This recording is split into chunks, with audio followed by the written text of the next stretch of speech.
Muy bien. Siguió paseando, se calmaba, y las mejores ideas le venían caminando. Le gustaba pasear por el parque de la universidad, ser saludado por colegas y alumnos, y querido.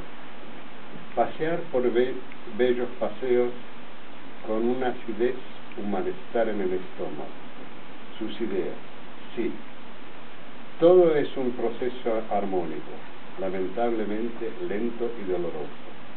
Y hoy ni la juventud ni nadie, vamos, tiene la paciencia y la serenidad de esperar.